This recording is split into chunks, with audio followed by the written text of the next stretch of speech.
Nauna na po na nagbigay ng opinyon si Senate President Chis Escudero at tila napahiya itong si Bato de la Rosa dahil gusto na nung si Bato na paimbestigahan daw yung kanyang sarili.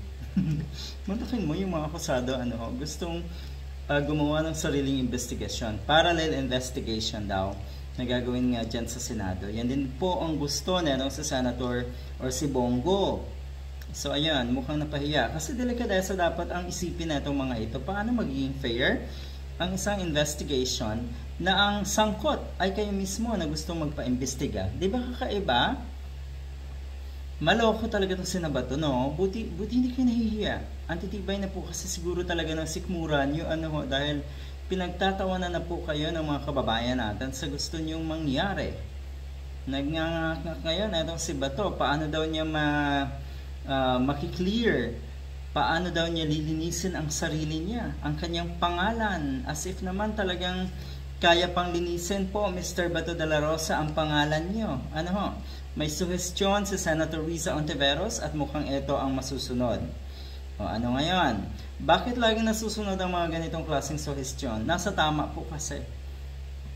At etong gusto ni Senator Riza Ontiveros ay mukhang suportado rin po ng Kamara, ng lower house ng Congress. Suportado namin itong panawagan ni Senator Riza Ontiveros na ipursigi ang Senate Committee of the Whole investigation sa EJK ng drug war ng nakaraang administrasyon.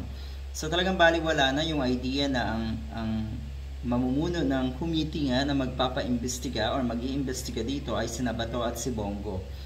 Talagang totoong nakakatawa yan. We are very pleased that both House of Congress are of one mind in this. Kung totoo nga na mayroong allowances na binibigay, dapat ipaliwanag ito na Senator Bato de la Rosa kung bakit, kanino ito napunta at saan galing itong mga reward na ito. Yun yung napakahirap sagutin kung saan galing.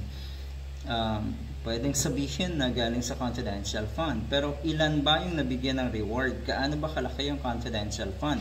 At bakit doon lang nagamit sakali yung confidential fund?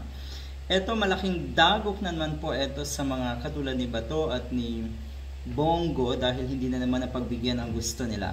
Huwag po kasi kayong ura-urada na didepensahan agad ang sarili nyo. Siguro ang maganda, mag-isip kayo ng paraan para depensahan ang sarili nyo. Dahil talagang kung titignan ngayon sa puntong ito, wala na po talagang lusot itong sina Bongo, Bato de la Rosa, at syempre kasama na dyan itong si Digong. There is the need for full accountability to ensure such events never happen again. Kaya dapat talaga ay maparusahan itong mga salarin.